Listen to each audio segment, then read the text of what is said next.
इसको इधर कर देते स्क्रीन को।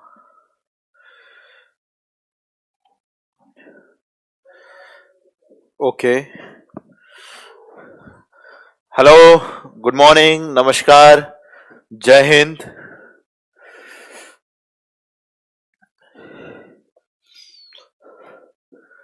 राम राम, गुड मॉर्निंग, राधे राधे। लोकेश, विवेक, रुपेश, दीपक, विवेक, रितेश, निरंजन, अंकित, कृष्णा द्विवेदी, सचिन, सभी को good morning. Good morning Rajeev, Vivek, Satyendra, Azad, Abhishek, Amit, Anant, Ravi, Nishant. Good morning, good morning, good morning.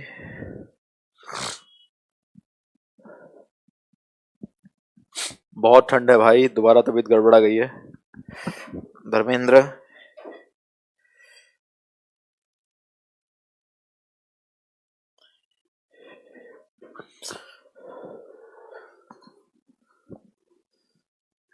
Thank you. ठीक है, Pawan, Nitish, Mulayam, Niranjan, Chhipra, Saurabh, Dharmendra, good morning, good morning, good morning. बहुत बढ़िया रवि, शाबाश, थैंक यू शिवम।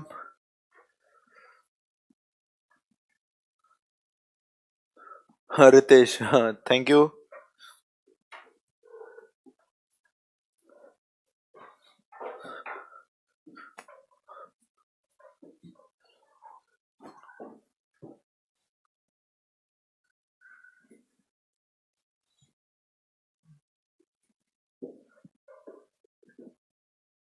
हाँ, आज 9 तक है, फिर 6:30 से 8 है, 2 स्लॉट में रख दिए मैथ की क्लास भी, अब ऐसी हुआ करेगी।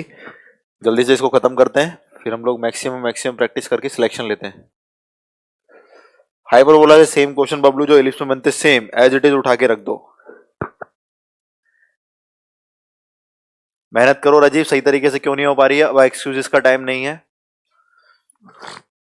चलो ठीक है भाई, आ जाओ मैदान में। 3D स्टार्ट हो रहा है और 3D में पहली यूनिट स्टार्ट हो रही है, वेक्टर्स। संदेश बहुत शांति से बहुत सरल भाषा में समझेंगे, ठीक है? बिल्कुल आएगा, क्यों नहीं आएगा पवन?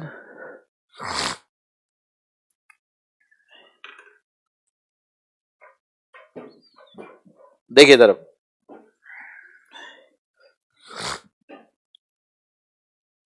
वेक्टर्स होते क्या है, सुनना मेरी बात। इससे पहले थोड़ा सा इंट्रोडक्शन टू 3D कर लेते हैं। अब मैं पढ़ानी तो 3D है, लेकिन इंट्रोडक्शन कर लेते हैं पहले 3D में कि 3D डायमेंशन होती क्या है, कैसे सिस्टम काम करता है, क्या दिक्कत है, ठीक है? उसमें देख लेते हैं। पहला, ध्यान से देखना क्या आप समझाने वाले हैं। अरे ध्यान से देखो, एक एक क्वेश्चन आएगा यहाँ से, वेक्टर तो मैं समझाऊंगा ही, पहले इंट्रोडक्शन टू 3D देखो।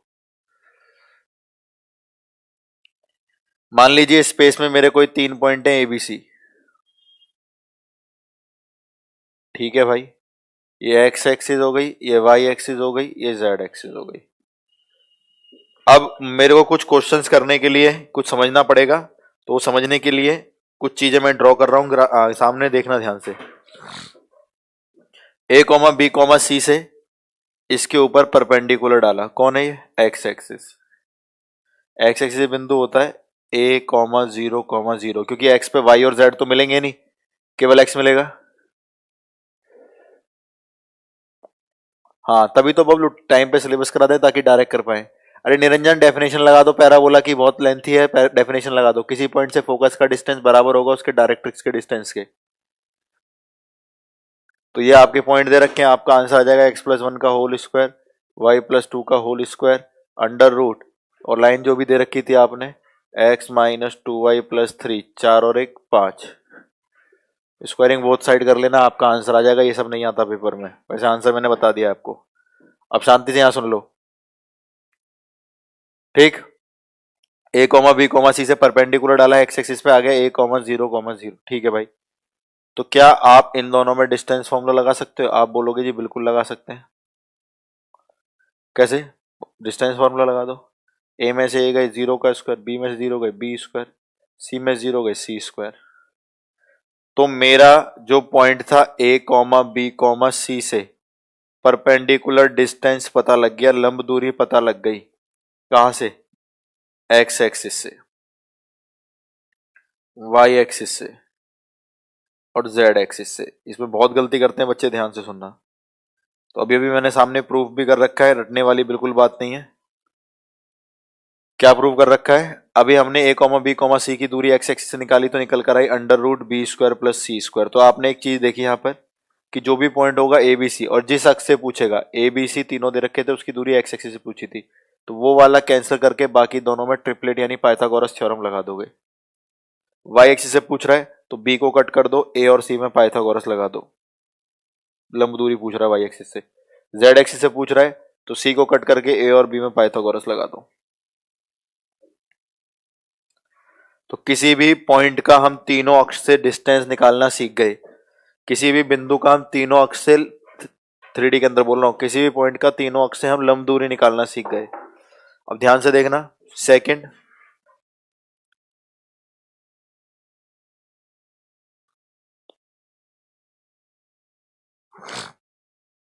ये वही हमारी X axis Y axis Z axis है, ठीक। मैंने इनको ज्वाइन कर दिया, तो आप बोलोगे सर ज्वाइन करने से क्या बनेगा? मैं बोलूंगा भाई बनेगा प्लेन। दो एक्सिस को ज्वाइन करके जो बनता है उसको हम प्लेन बोलते हैं। ये किस किस एक्सिस को ज्वाइन करके बना है? एक्स वाई को, तो एक्स वाई प्लेन हो गया, एक्स वाई तल हो गया। ये वाई जेड को, तो वाई जेड प्लेन हो गया। और ये एक्स जेड को, तो एक्स जेड प्लेन हो गया। ठीक है भाई, यहां तक समझ में आ गया?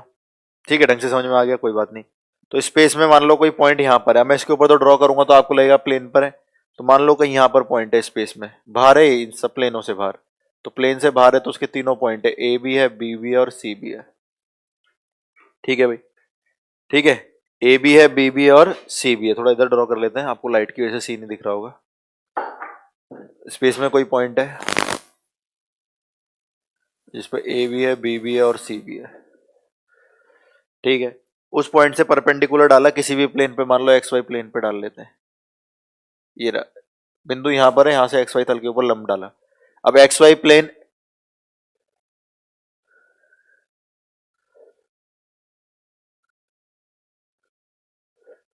तो जो बिंदु दे रखा है ए कॉमा बी कॉमा सी से परपेंडिकुलर डाला एक्स वाई तल पर, तो एक्स वाई तल पर एक्स मिलेगा, मिलेगा नहीं मिलेगा? बिल्कुल मिलेगा, एक्स वाई मिलेगा जब परपेंडिकुलर डाला गया। वाई भी मिलेगा, जेड नहीं मिलेगा। जेड कितना मिलेगा? जीरो, क्योंकि एक्स वाई तल पे जेड जीरो होता है। ये तो सीधी सी बात है भाई, तो हमें पता भी है। एक्स एक्सिस में कोई बिंदु ए जीरो जीरो होगा, वाई एक्सिस में कोई बिंदु जीरो बी जीरो होगा, जेड एक्सिस में कोई बिंदु जीरो जीरो सी होगा। यही तो होंगे। प्लेन की बात कर लो, वाई जेड प्लेन पे बिंदु में एक्स नहीं होगा, लेकिन वाई और जेड मिलेंगे, ठीक है। हाँ, दिक्कत यही तो आ रही है, 5 फरवरी से सुनने में आ रहा है पेपर स्टार्ट हो सकता है नेवी का। वैसे तो रूमर्स हैं अभी, लेकिन कंफर्म नहीं हुआ है, तो कोशिश कर रहे हैं उससे पहले सिलेबस कंप्लीट हो जाए और अच्छे से आपकी प्रैक्टिस करा दी जाए। और एक्स जेड प्लेन पे एक्स और जेड मिलेगा, एक्स और जेड मतलब ए और सी मिलेगा, वाई नहीं मिलेगा।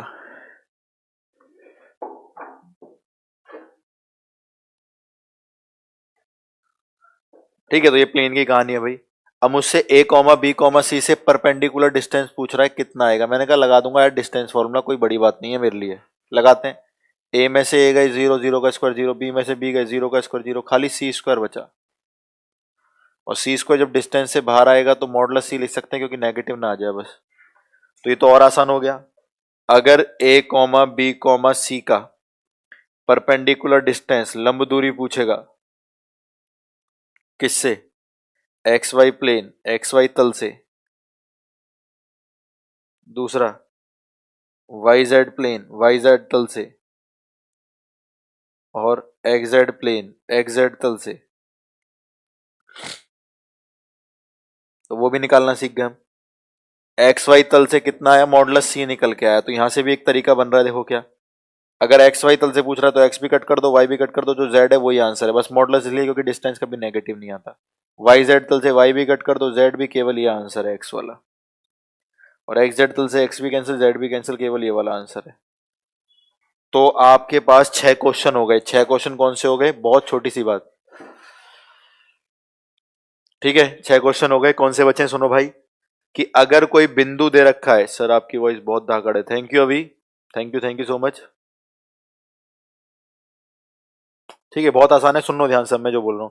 अगर किसी बिंदु का कभी भी अक्षों के साथ लंब दूरी पूछे, तो ए बी सी की अगर एक्स से पूछेगा तो एक्स कट करके बी और सी में पाइथागोरस लगा दोगे, वाई से पूछेगा तो वाई कट करके ए और सी में, जेड से पूछेगा जेड कट करके ए और एक्स और वाई में। बहुत सिंपल है, और ये तो और ही आसान है। अगर किसी बिंदु की लंब दूरी तल से पूछेगा, प्लेन से पूछेगा, तो जिस तल से पूछेगा उनको गायब करके तीसरे वाले को आंसर कर देना है। ठीक है, अब देखो कितना आसान है, मैं 2 क्वेश्चन कराऊंगा, दोनों समझ में आ जाएगा। पहला, 5 -17 -12, इसकी लंब दूरी बताओ, perpendicular distance from Y axis. अब भाई मैं इसकी लंब दूरी पूछ रहा हूं अक्ष से, कौन से अक्ष से बोलो, वाई एक्सिस से। आप कहोगे गुरुजी हो जाएगा, देखो कैसे हो जाएगा। वाई एक्सिस से बतानी है, ये रहा वाई एक्सिस, तो वाई को कट करके एक्स और जेड में लगा दो पाइथागोरस। तो वाई कितना है, -17, उसको कट कर दो, एक्स कितना है और जेड कितना है, इसमें पाइथागोरस लगा दो, 144 और 25 169, कितने का, 13 का। कितना आसान हो गया। तो ये आए हुए क्वेश्चन है, ध्यान रखना, बहुत बढ़िया, शाबाश संतोष अरविंद छपरा, बहुत बढ़िया। तो ये स्टार्टिंग है, हम लोग क्या करते हैं, हम 3D में स्टार्ट कर देते हैं और चीजों से, लेकिन बेसिक्स ये है, तो बेसिक से समझो। दूसरा, अगर 5 -17 -12 का अगर हम परपेंडिकुलर डिस्टेंस लंब दूरी निकालें फ्रॉम, परपेंडिकुलर डिस्टेंस निकालें फ्रॉम किससे, एक्स जेड प्लेन से, तो बहुत आसान है भाई। एक्स जेड प्लेन से लंब दूरी कह रहा है निकालने के लिए, जिस प्लेन से बोलेगा उसके दोनों कट कर दो, एक्स भी और जेड भी। ठीक है, एक्स भी उड़ा दो, जेड भी उड़ा दो, तो एक्स भी गया, जेड भी गया, तो एक्स ये रहा, जेड ये रहा, दोनों चाहिए, केवल वाई बचा, लेकिन मॉडुलस में लिखते हैं डिस्टेंस नेगेटिव ना आए, तो 17 आंसर है। बहुत बढ़िया, शाबाश। तो जल्दी से 1 सेकंड में कॉपी करिए, 1 सेकंड में हो गया तो कंफर्म करिए। एनडीए के लिए बिल्कुल सफिशिएंट है।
हटाएं, बहुत बढ़िया, शाबाश।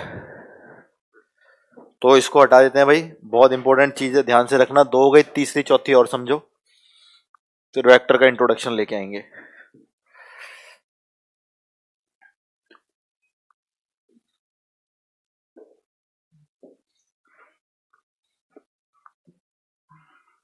तो ये याद रखना है, बच्चों को पता नहीं होती बातें, बहुत टाइम लगाते हैं, कितना इजी इजी चीज थी।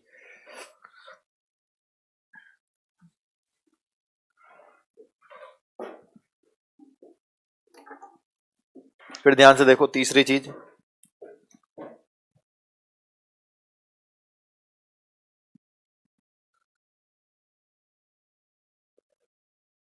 निरंजन एक एक वेरिएबल के ऊपर स्क्वायर है और किसी के ऊपर स्क्वायर है नहीं, तो निरंजन क्या है? ये पैराबोला। ठीक है, देखो जरा। थर्ड, आपको एक पॉइंट दे रखा है ए कॉमा बी कॉमा सी, और दे रखी है एक एक्सिस, मान लो एक्स एक्सिस। मैं ए कॉमा बी कॉमा सी से एक्स एक्सिस पर डालता हूं परपेंडिकुलर, जिसको हम बोलते हैं फुट ऑफ परपेंडिकुलर लंब के पाद बिंदु। अभी आप बोलोगे अभी भी तो किया है, जब एक्स एक्सिस पे डालोगे उस पर एक्स मिलेगा, वाई और जेड नहीं मिलेंगे, तो इसको बोलते हैं फुट ऑफ परपेंडिकुलर। लेकिन मैं इंटरेस्टेड हूं इमेज में, तो इसको हम प्रतिबिंब इमेज बोला जाता है। ये फुट ऑफ परपेंडिकुलर लंब के पाद बिंदु, ये जिस पॉइंट से डाला गया था। अब इमेज निकालनी है एक्स एक्सिस से, मुझे नहीं पता कितनी होगी, मैंने मान ली पी क्यू आर, ध्यान से देखना। अब मिड पॉइंट लगा सकते हैं, मैथ में इमेज का मतलब वही होता है, मिड पॉइंट लगा के सॉल्व कर सकते हैं। तो A plus P by two बराबर A, B plus Q by two बराबर zero, C plus R by two बराबर जीरो। तो यहां से मेरी पी क्यू आर की वैल्यू निकल गई, टू ए में से ए गए, पी आ गया ए, दो जीरो, प्लस का क्यू उधर जाके माइनस का क्यू, क्यू उधर जाके माइनस का बी, और आर आ गया उधर जाके जीरो माइनस सी। तो आप डायरेक्ट इमेज निकालना सीख गए। हाँ, बी सी है भी डेट शिवेश, लेकिन मैं बोल रहा हूँ इन केस, क्योंकि रूमर्स मेरे सुनने में भी आ रहे हैं, सच है झूठ है ये नहीं पता अभी, रूमर्स तो है। ठीक है, तो हम इमेज निकालना सीख गए किसी पॉइंट की किसी अक्ष के अलोंग। तो सुनो ध्यान से, बहुत आसान है।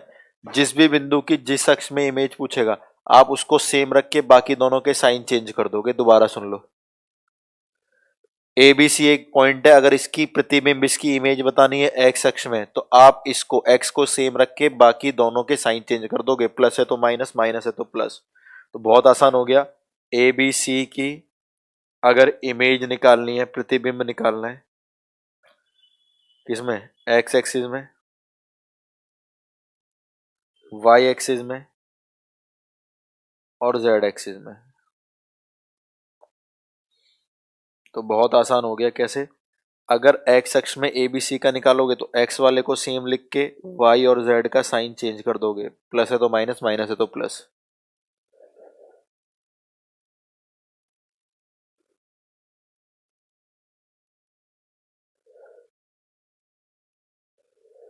ठीक है, वाई एक्सिस को अगर प्रतिबिंब वाई एक्सिस में निकाले तो वाई को सेम कर दो, यानी बी को सेम कर लो, बाकी दोनों के साइन चेंज कर लो, माइनस ए और माइनस सी। और जेड एक्सिस में जेड को सेम कर लो, सी, और एक्स और वाई के साइन चेंज कर दो, माइनस ए माइनस बी। ये निकल गए हमारे प्रतिबिंब। तो जिस भी बिंदु का जिस अक्ष के अलोंग प्रतिबिंब पूछ रहा है, इसने एक्स पूछा तो एक्स सेम रहेगा, इधर भी है, बाकी दोनों अपने साइन चेंज कर लेंगे। ठीक, थर्ड, फोर्थ,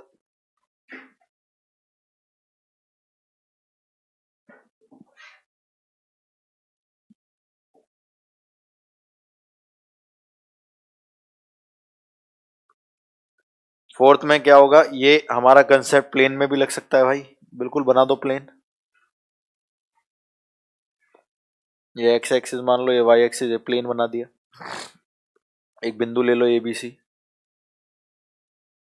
फुट खींच दिया, परपेंडिकुलर आ गया। अब यहाँ पे एक्स वाई प्लेन पे आपको एक्स मिलेगा, वाई मिलेगा, जेड नहीं मिलेगा। कितना मिला? जीरो। अब यहां से आपकी इमेज बननी शुरू हुई।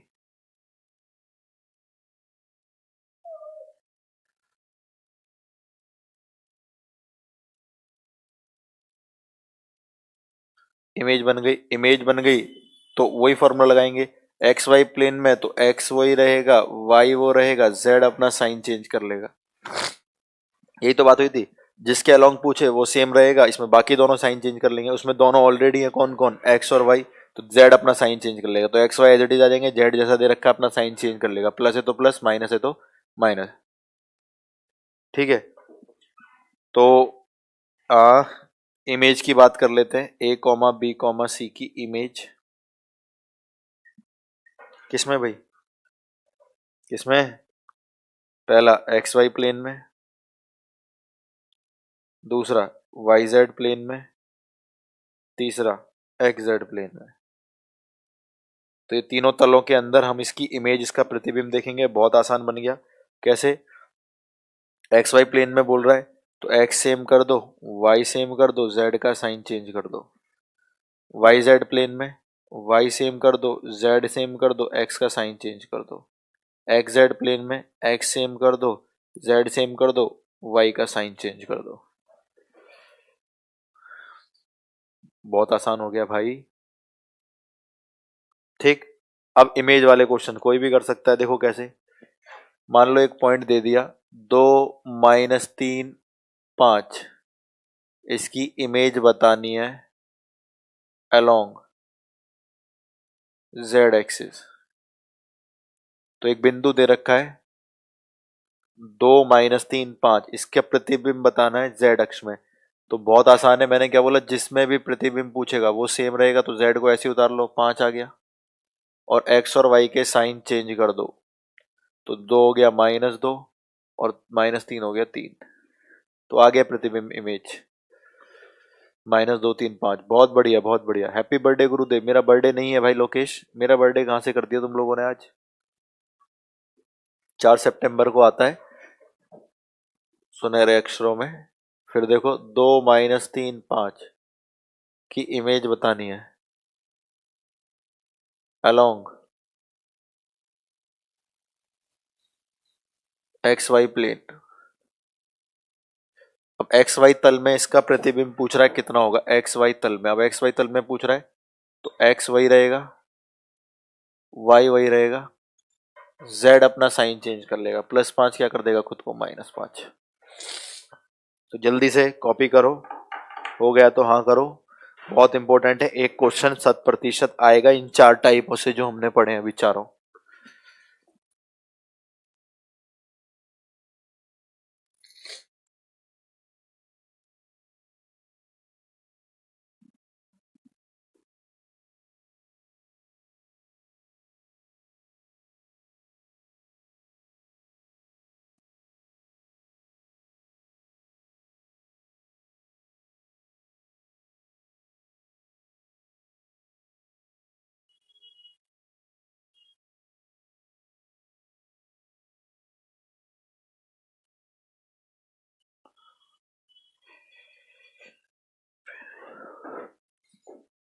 ठीक है, बहुत बढ़िया, शाबाश। तो ये 4 बातें बहुत सिंपल सी, बहुत साधारण सी हमने पढ़ ली है, जिनसे क्वेश्चन आता है।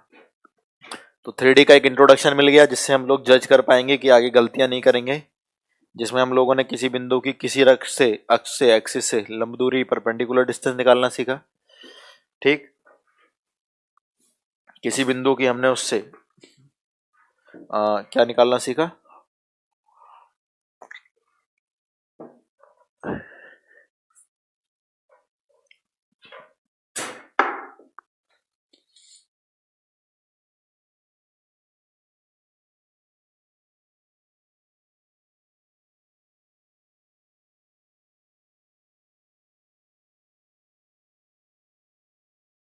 देखो निरंजन क्या पूछ रहे हैं भाई, बिल्कुल पढ़ाई बंद कर रखी है। y² बराबर 4x, क्या लिखा है 12x।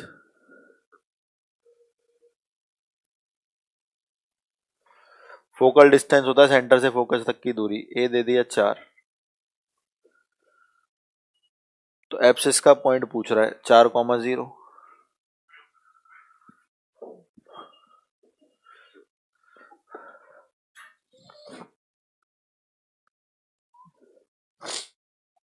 जनरल पॉइंट मान के कर लो अगर वैसे दे रखा है, क्योंकि क्वेश्चन भी तो क्लियर नहीं होता। पैराबोला के ऊपर x को मान लो, इसको 4 से भाग किया 3t², y आ गया 280, 3 दूनी 6t। फोकस दे रखे हैं कितने, 4 से भाग करे 3,0। इन दोनों का डिस्टेंस फॉर्मूला 3t² - 3 का होल स्क्वायर 6t² बराबर दे रखा है 4 का स्क्वायर 16। यहाँ से सॉल्व कर लो, या ऑप्शन से भी कर सकते हो। तो ये क्वेश्चन है तो ये आंसर है, अगर वो है तो ये है। तो अगर ये पूछ रहा है कि इसके ऊपर कोई पॉइंट है जिसकी फोकस से दूरी 4 है, तो आप इसके ऊपर पॉइंट ले लेंगे 80² और 280 पढ़ाया था ना। ये कितना जो 4 से भाग करके आएगा। फोकस दे रखा है 3,0, दोनों के बीच का डिस्टेंस 4 दे रखा है, डिस्टेंस फॉर्मूला लगा दिया, यहाँ से निकल जाएगा।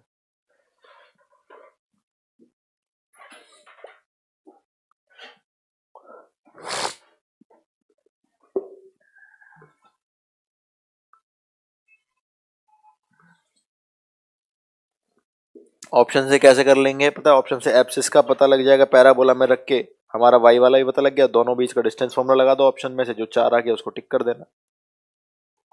कितना आसान हो गया।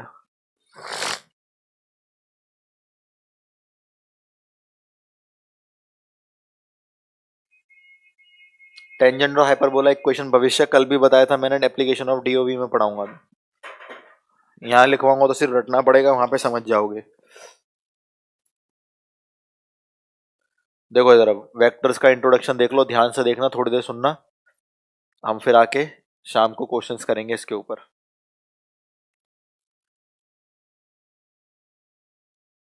ये समझ में आ गया तो पूरा वेक्टर और पूरा 3D आ गई। तो थोड़ी देर शांति बना लो और सामने देखते रहो। एक्स वाई जेड 3 अक्ष है, मेरा कोई पॉइंट है स्पेस में जिसको माना मैंने ए कॉमा बी कॉमा सी।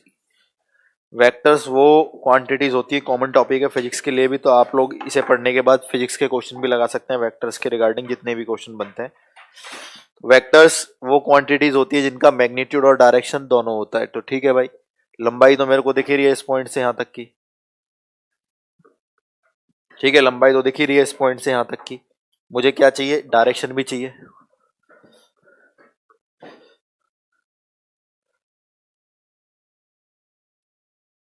तो ए कॉमा बी कॉमा सी से डिस्टेंस तो निकाल लिया मैंने ओरिजिन से, ये रहा भाई, लंबाई तो निकल गई, लेकिन मेरे को मैग्नीट्यूड डायरेक्शन भी चाहिए। तो डायरेक्शन के लिए बस कुछ नहीं करा, एक एरो बना दिया, तो बोला गया यार ये वेक्टर है जिसका मैग्नीट्यूड भी होगा और डायरेक्शन भी होगी। अब मैग्नीट्यूड तो दिख रहा है साफ साफ, डायरेक्शन कैसे होगी, तो उससे पहले सुन लो। हर एक्सिस के कोई यूनिट वेक्टर होता है जिनको इकाई सदिश बोला जाता है उन अक्ष पर।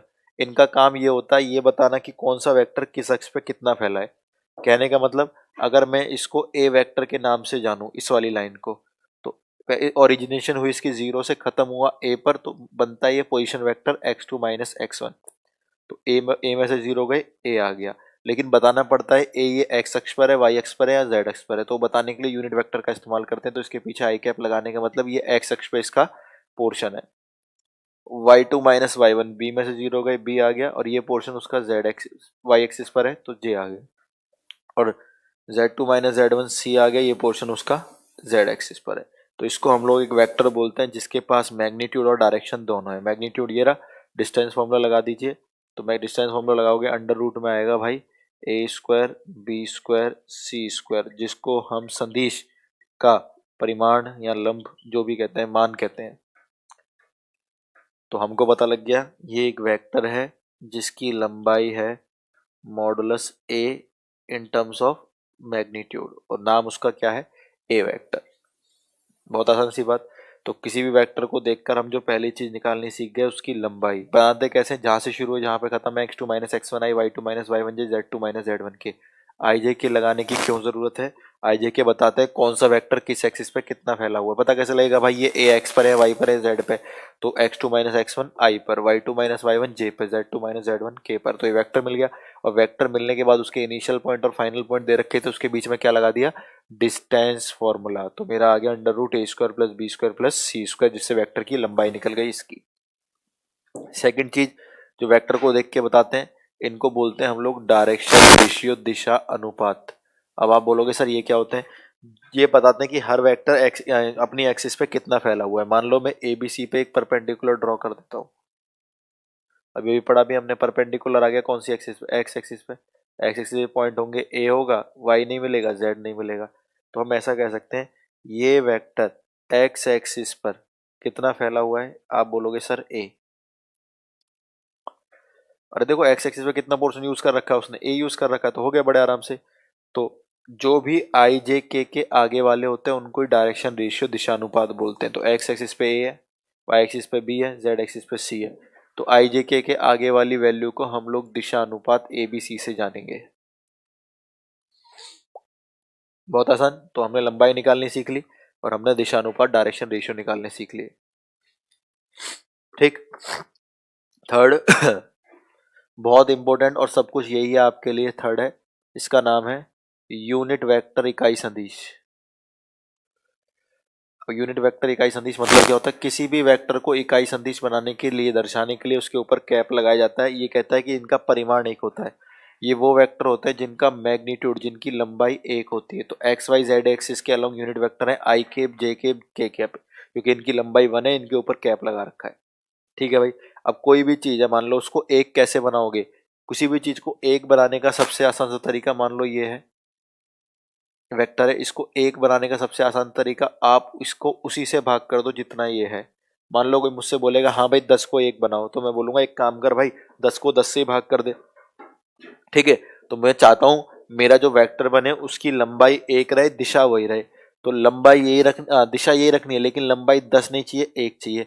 तो आप किसी भी वेक्टर को, किसी भी सदिश को इकाई सदिश यूनिट वेक्टर बनाओगे तो उस वेक्टर को उसके परिमाण से, उसके मैग्नीट्यूड से भाग कर दो, ताकि जब 10 से 10 भाग हो जाए तो एक ही आ जाए। लंबाई, दिशा वही है लेकिन वेक्टर की लंबाई एक हो गई। दिखने में कैसा दिखता होगा वो वेक्टर, वो ये वेक्टर लिखा मैंने a1i, a2j, a3k, और इस वेक्टर को भाग कर दिया इसके किससे, मैग्नीट्यूड से, तो नीचे आता होगा मॉडुलस ए, मॉडुलस ए, मॉडुलस ए। तो जो यूनिट वेक्टर होते हैं वो ऐसे दिखते हैं। ठीक है। तो देखने में वही है कि वेक्टर ही है, बस नीचे उसके परिमाण आ गया तीनों के। ठीक है। ये वो वेक्टर होते हैं जिनका मैग्नीट्यूड 1 होता है, तो कभी कभी इनको इससे भी दर्शाया जाता है, li, mj, nk, l ये रहा, m ये रहा, n ये रहा। ठीक है। अब यूनिट वेक्टर इकाई संधि से रिलेशन तो वही रहेगा कि भाई जो मैग्नीट्यूड आ रहा है L square plus M square plus N square का अंडर रूट वो बनाना चाहिए, स्क्वायरिंग बोथ साइड, ये आ गया। तो इकाई संदिश कभी भी दे रखा है तो आई जे के जो आगे वाले हैं जिनको हमने एलिमेंट माना है उनके स्क्वायर का सम ये आ जाता है। ठीक। आगे चले फोर्थ। फोर्थ को ध्यान से पढ़ना, अभी फिर इसको देखते रहना, बहुत इंपॉर्टेंट है, दोबारा आएगा। फोर्थ का नाम है डायरेक्शन एंगल, दिशा कोण। अब आप बोलोगे ये क्या पंगा है भाई, देखते हैं क्या पंगा। डायरेक्शन एंगल दिशा कोण, जिसको हम बोलते हैं alpha beta gamma. Direction angle यानी दिशा कोण जिसको बोलते हैं हम अल्फा बीटा गामा। क्या है ये, आपका कोई भी सदिश, ये रहा जैसे वेक्टर है, अक्षों के साथ किसी ना किसी एंगल पर बना होता है, उन्हीं को हम डायरेक्शन एंगल कहते हैं। एक्स एक्सिस के साथ अल्फा, वाई एक्सिस के साथ बीटा और जेड एक्सिस के साथ गामा। तो डायरेक्शन एंगल हो गए अल्फा बीटा गामा, यानी ये वह कोण होते हैं जो आपका संदिश बनाता है अक्षों के साथ, एक्स के साथ अल्फा, वाई के साथ बीटा, जेड के साथ गामा। तो ध्यान से देखना, मैं ये जो ट्राइंगल बन रहा है ये वाला, इसमें कॉस अल्फा लगाऊंगा, कॉस अल्फा, ये अल्फा है ना, तो इसमें कॉस अल्फा लगाऊंगा। कॉस अल्फा लगाऊंगा तो आप बोलोगे बेस, आधार बटे कर्ण, तो कोई भी बोल देगा। तो कॉस अल्फा की वैल्यू मैंने बोला निकालने के लिए, आप लोग बोलोगे सर निकल गई, कॉस अल्फा की वैल्यू आई है, आधार है ए, बेस यानी है, और हाइपोटेन्यूस दिस, निकल गया भाई कॉस अल्फा की वैल्यू। इस प्रकार से हम क्या कर सकते हैं, नीरज आशीर्वाद है, मेहनत करो, शाबाश। Cos alpha, cos beta, cos gamma, इनको भी निकाल सकते हैं। तो कॉस अल्फा आया ए अपॉन मॉडुलस है, ए अपॉन मॉडुलस है, कॉस बीटा आएगा बी अपॉन मॉडुलस है, और कॉस गामा आएगा सी अपॉन मॉडुलस है। समझ में आ गया। तो इनको बोलते हैं डायरेक्शन एंगल। लेकिन जब मैंने ध्यान दिया, तो मेरा ध्यान से सुनो बात, जब मैं इकाई सदिश यूनिट वेक्टर बना रहा था जो कि बहुत इंपॉर्टेंट है, तो जो आई जे के आगे लिखे हुए थे क्या वही वैल्यू आ गई है, बिल्कुल। A1 A2 नहीं है, ए बी सी है, ए बी सी लिया ना, तो वेक्टर के उसके मैग्नीट्यूड से भाग करोगे, ए बी सी है। ठीक है। तो क्या वही वैल्यू आ गई जो यूनिट वेक्टर में लिखी हुई थी इकाई सदिश में, आई के आगे क्या था, ए अपॉन मॉडुलस है, वही आ गया, बी अपॉन मॉडुलस है, वही आ गया, सी अपॉन मॉडुलस है, वही आ गया। तो बोलते हैं हम लोग, या इन्हीं को हमने एल एम एन माना था, तो ये एल हो गया, ये एम हो गया, ये एन हो गया। कहने का मतलब सुनो, आप क्या सीख गए, अगर हम किसी वेक्टर को इकाई सदिश यूनिट वेक्टर बना रहे हैं, तो जो भी आई जे के आगे लिखा हुआ है, जो भी आई जे के आगे लिखा हुआ है, ठीक है, जो भी आई जे के आगे लिखा हुआ है, उन्हीं को हम cos alpha, cos beta, cos gamma मान सकते हैं। जो भी आई के आगे ये रहा उसको यहाँ लिखो कॉस अल्फा, जे के आगे जो है उसको लिखो कॉस बीटा। तो कभी भी संदिश को इकाई बनाने पर, वेक्टर को यूनिट बनाने पर आई जे के आगे वाली value cos alpha, cos beta, cos gamma आ जाती है, जिनको हम लोगों ने एल एम एन भी माना हुआ है। ठीक है भाई। अगर LMN माना हुआ है, अगर LMN माना हुआ है तो LMN का रिलेशन है L square plus M square plus N square equal to 1। तो यहां से एक रिजल्ट निकल के आया, cos square alpha plus cos square beta plus cos square gamma बराबर 1। तो दुनिया का कोई भी वेक्टर हो, अगर एक्स एक्सिस से अल्फा बना रहा है, वाई एक्सिस से बीटा बना रहा है, जेड एक्सिस से गामा बना रहा है, तो उनके स्क्वायर का sum cos square alpha cos square beta cos square gamma कितना आएगा, 1 आएगा। यहीं से पता लग गया भाई। एल ये रहा, एम ये रहा, एन ये रहा, एल एम एन की वैल्यू ये आ गई, इसमें रख दी, इनका स्क्वायर 1 आ गया। हर कॉस स्क्वायर को 1 minus sine square 1 minus sine square 1 minus sine square लिखोगे तो तीनों साइन स्क्वायर माइनस के हो गए, उधर जाके तीनों साइन स्क्वायर प्लस के हो गए।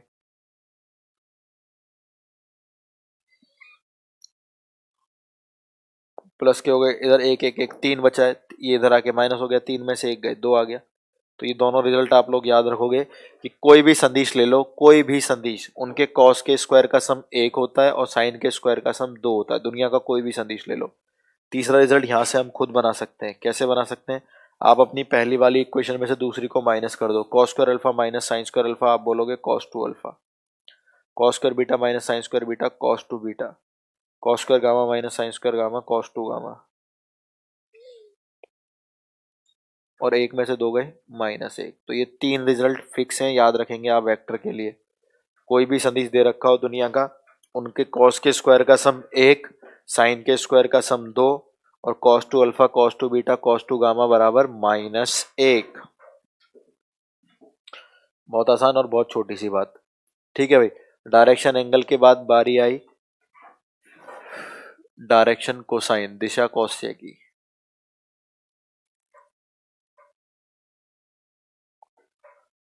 अब ये क्या है? डायरेक्शन कोसाइन का मतलब होता है, डायरेक्शंस का मतलब अल्फा बीटा गामा, कोसाइन का मतलब कॉस। तो आपसे ये पूछ रहा है अल्फा बीटा गामा पे कॉस का मान कितना होगा, ये पूछ रहा है।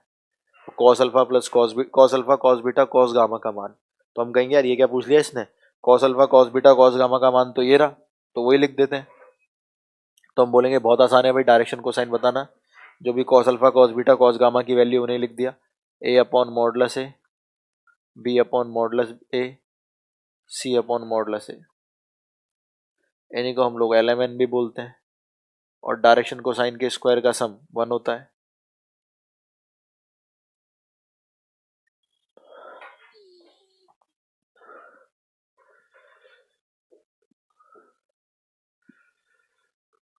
Cos gamma equal to C by C का मैग्नीट्यूड आना चाहिए। ये क्या है भाई? कॉस गामा ये रहा, सी बाय मॉडुलस है।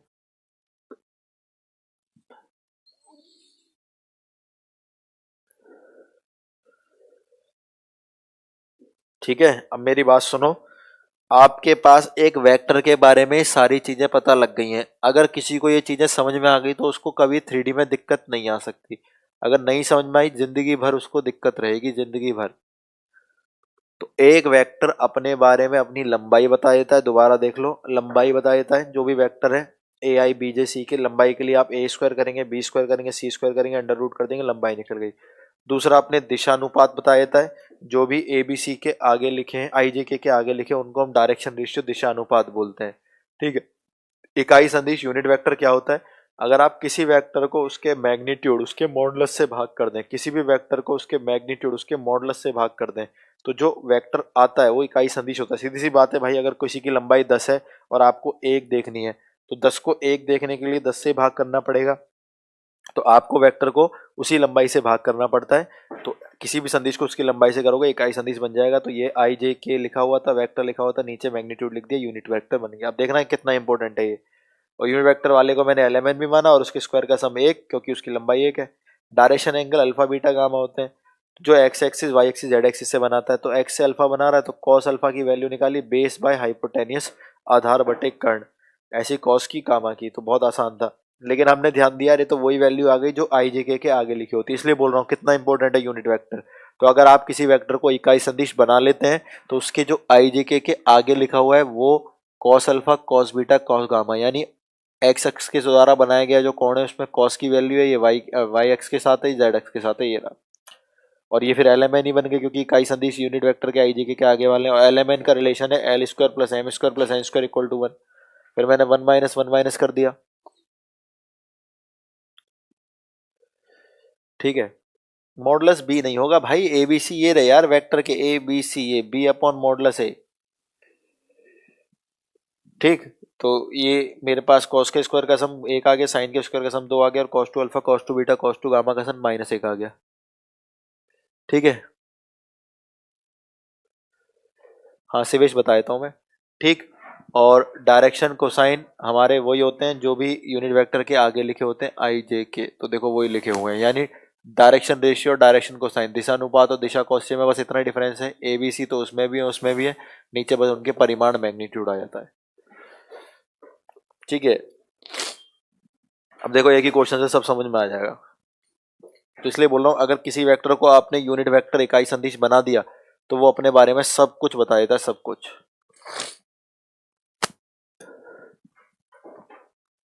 देखो अभी क्वेश्चन से समझ में आ जाएगा, देखना इधर।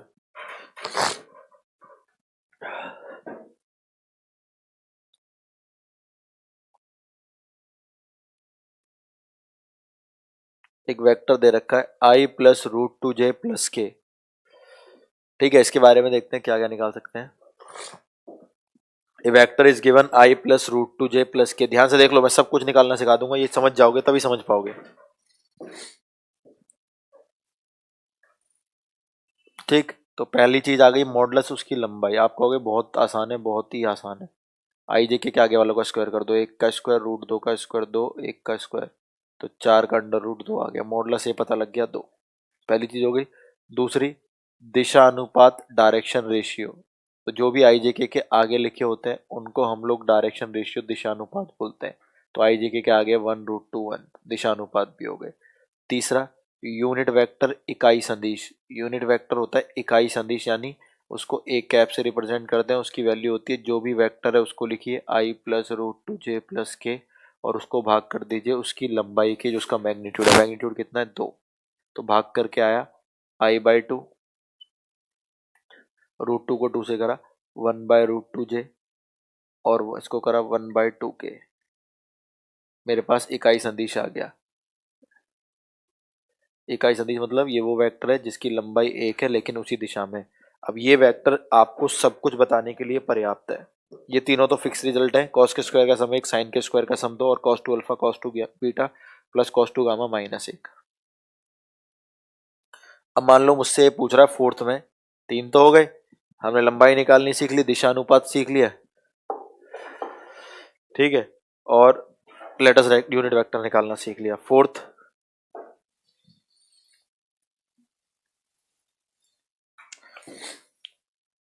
डायरेक्शन एंगल पूछ रहा है, यानी कौन सा ये वेक्टर एक्स एक्सिस से कितना एंगल बनाता है, वाई एक्सिस से कितना, जेड से कितना, यानी अल्फा बीटा गामा पूछ रहा है। देखो कितना आसान है बताना, मैंने क्या बोला, यूनिट वेक्टर बनने के बाद जो भी आई जे के आगे होता है वो cos alpha cos beta cos gamma की वैल्यू, देखा भी था हमने, cos alpha cos beta cos gamma की वही वैल्यू आई थी जो भी आई जे के आगे लिखा था इकाई सदिश में।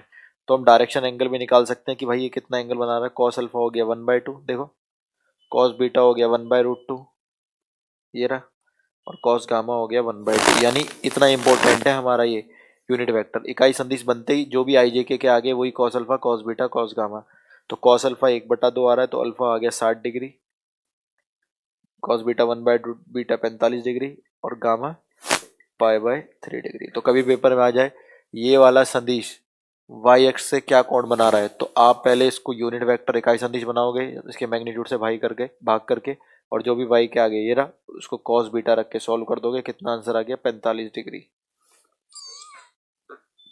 ठीक, बहुत आसान सी चीज हो गई। फिफ्थ, डायरेक्शन कोसाइन दिशा अनुपात, दिशा कौश्य, मैंने क्या बोला, डायरेक्शन कोसाइन तो वही वैल्यू होती है जो cos alpha cos beta cos gamma की वैल्यू है, या फिर जो आई जे के आगे लिखी हुई है इकाई सदिश में, तो cos alpha cos beta cos gamma की वैल्यू भी है मेरे पास, और आई जे के आगे वाले भी है, कोई सा भी लिख दो, उनको दिशानुपात दिशा कौश्य बोलते हैं। तो एक बटा दो, एक बटा रूट दो, एक बटा दो, तो ये देखो कितना आसान हो गया भाई।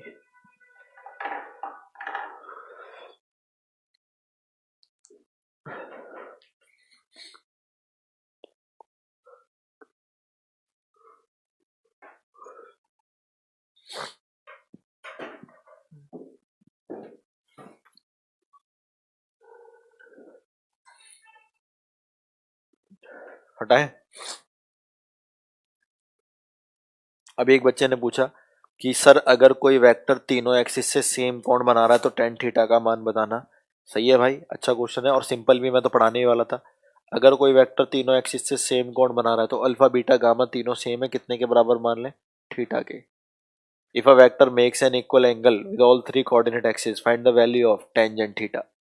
यदि कोई सदिश तीनों अक्षों से बराबर कोण बना रहा है, एक्स अक्ष से भी, वाई एक्सिस से भी, जेड एक्सिस, तीनों से थीटा बना रहा है, तो टेन थीटा का मान पूछ रहा है, कितना होगा? सॉल्यूशन देखो, हमें पता है cos square alpha plus cos square beta plus cos square gamma बराबर एक के होता है, नहीं होता? बिल्कुल होता है। अल्फा बीटा गामा तीनों की जगह थीटा रख दो, cos square theta cos square theta cos square theta. आप बोलोगे sir three cos square theta हो गया, कितने के बराबर? वन के। कॉस स्क्वायर को नीचे ले जाओ, one upon cos square theta हो गया secant square theta. One upon cos square theta secant square theta कितने के बराबर? तीन के। सीकेंड स्क्वायर थीटा हो गया one plus ten square theta. ठीक, ये तीन में से एक गए दो, और दो का अंडर रूट रूट टू आ गया। तो अगर कोई वेक्टर तीनों एक्सिस से बराबर कोण बना रहा है, इक्वल एंगल बना रहा है तीनों अक्ष से, तो टेन थीटा का मान रूट टू आ गया। अब छपरा वन बाय रूट थ्री मत लिखो भाई, one by root three answer है कॉस थीटा की वैल्यू का। उसने टेन थीटा पूछा था, ये रटने वाला कंसेप्ट ही तो आपको मार देगा, परेशान कर देगा।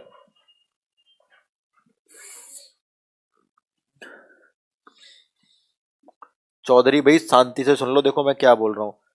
पैराबोला की डेफिनेशन लगेगी और ये सब नहीं आएंगे पेपर में यार। एक पॉइंट ले लो एक्स वाई, आपको फोकस दे रखे हैं शायद दो माइनस तीन है जो भी है, तो डिस्टेंस फॉर्मूला लगा दो, एक्स माइनस टू का square plus Y plus three का स्क्वायर, और ये डिस्टेंस बराबर होता है डायरेक्ट्रिक्स के। डायरेक्ट्रिक दे रखी है शायद एक्स प्लस पाँच बराबर जीना जो भी है, तो डिस्टेंस लगाओगे तो एक्स की जगह एक्स रखोगे, वाई रखने की कहीं जगह नहीं है, यानी X one plus B Y one plus C अपन under root A square plus B square, तो एक्स वन ही वन का स्क्वायर ही आ गया। स्क्वायरिंग बोथ साइड कर लोगे, पैराबोला निकल जाएगा। ये सब नहीं आता एग्जाम में। चलो ठीक है भाई, तो आज इसको खत्म करते हैं। हमारा वेक्टर का इंट्रोडक्शन हो गया। शाम को जो मेरी क्लास है, ऑप्शन में टेन थीटा था ही नहीं। अरे तो किस टर्म्स में पूछा था भाई? जिसमें पूछेगा बना लो ना यार, क्या फर्क पड़ता है? तुम कैसी बातें करते हो, यहाँ से देख लो ना, बिल्कुल एकदम गधों वाली बातें करते हो। कॉस स्क्वायर थीटा आ गया एक बटा तीन, कॉस थीटा आ गया वन बाय रूट थ्री। ठीक है, कॉस थीटा आ गया वन बाय रूट थ्री। अब जो तुम्हारा मन करे वो कर लो, ट्रायंगल बना लो, कॉस का ट्रायंगल आ गया वन बाय रूट थ्री, ये थीटा हो गया। पाइथागोरस लगाई, तीन में से एक गए, चार का अंडर, तीन में से एक गए दो, दो का अंडर अंडर रूट टू। अब जिस ऑप्शन में दे रखा है उसमें कर लो। इनवर्स ट्रिग्नोमेट्री नहीं पढ़ी तुमने? ठीक है, जो पूछ रहा था वो बताते। हो ही नहीं सकता ऑप्शन में रूट टू ना हो, टेन पूछे और रूट टू ना हो, ऐसा हो ही नहीं सकता। कुछ और पूछ रहा होगा। ट्रायंगल तो तुम्हारे सामने, टेन थीटा की वैल्यू रूट टू है, कॉस की वन बाय रूट थ्री है, साइन की root two by root three है, कॉट की वन बाय रूट टू है, कॉसेक की root three by root two है, सीकेंड की one by root two by one root two by secant, secant root three है खाली। चलो ठीक है, खत्म करते हैं। कल की क्लास में मिलते हैं हम लोग। ओ सॉरी, अभी शाम की क्लास में मिलते हैं। आपकी फिजिक्स की क्लास है, तब तक उसको करिए। ठीक है, तो मेहनत करिए, पढ़ते रहिए, इस बार सिलेक्शन लीजिए। जय हिंद। मिलते हैं हम लोग शाम को। अरे भाई शिवेश, पता क्या बोलते हैं फिर उसको? डायरेक्शन कोसाइन बोलते हैं। पहले तो क्वेश्चन उल्टा पूछते हो तुम लोग, सच में गधे हो क्या? एक तो क्वेश्चन उल्टा पूछ रहे हो, अभी मेरे से क्या बोल रहे हो? If a vector makes an equal angle theta with all three coordinate axis तो find the value of tan theta. अब बोल रहे हो सर ऑप्शन में plus minus one by root three था। कम से कम क्वेश्चन तो याद कर लिया करो यार। तुम्हारा पता क्या क्वेश्चन है? If a vector makes an equal angle theta with all three coordinate axis find its direction cosine, तब होगा वो ऑप्शन में आंसर। यदि कोई वेक्टर तीनों अक्ष के साथ दिशा कोश से, तीनों अक्ष के साथ बराबर कोण बनाता है तो उसके दिशा कोश से बताइए। तो यार तीनों अक्ष के साथ सेम बनाता है, अल्फा बीटा गामा बराबर थीटा। ये हम रिजल्ट जानते हैं, यूनिवर्सली ट्रू है, अभी प्रूव भी किया था। अल्फा बीटा गामा की जगह थीटा रख दो, थ्री कॉस स्क्वायर थीटा बराबर वन, कॉस स्क्वायर थीटा बराबर वन बाय थ्री, ऑप्शन से under root plus minus one by root three. अब डायरेक्शन कोसाइन होते क्या है? Cos alpha, cos beta, cos gamma. लेकिन यार cos alpha cos beta gamma तीनों सेम है ही, तीनों सेम है तो सेम ही रहेंगे, plus minus one by root three. और इसको तो वैसे ही ऑप्शन में कर लेते। सिर्फ एकमात्र यही वैल्यू ऐसी है जिसका स्क्वायर कर कर जोड़ने पर एक आता है और तीनों टाइम सेम रहती है। ठीक है, हाँ तो शिवम बोल रहे हैं कि टेन थीटा रूट टू ही दे रखा था, वो बोल रहे हैं कि सर ये पूछा, तो देख लो भाई, दो बार आया होगा पेपर में। एक बार डायरेक्शन कोसाइन पूछे होंगे तो ये रहा, अगर टेन थीटा पूछा होगा तो रूट टू ट्रायंगल ये रहा मेरे पास। ठीक है, तो चलो खत्म करते हैं। आप लोग फिजिक्स पढ़िए, फिर हम लोग कंटिन्यू करेंगे शाम को। ठीक है, ऑल द बेस्ट।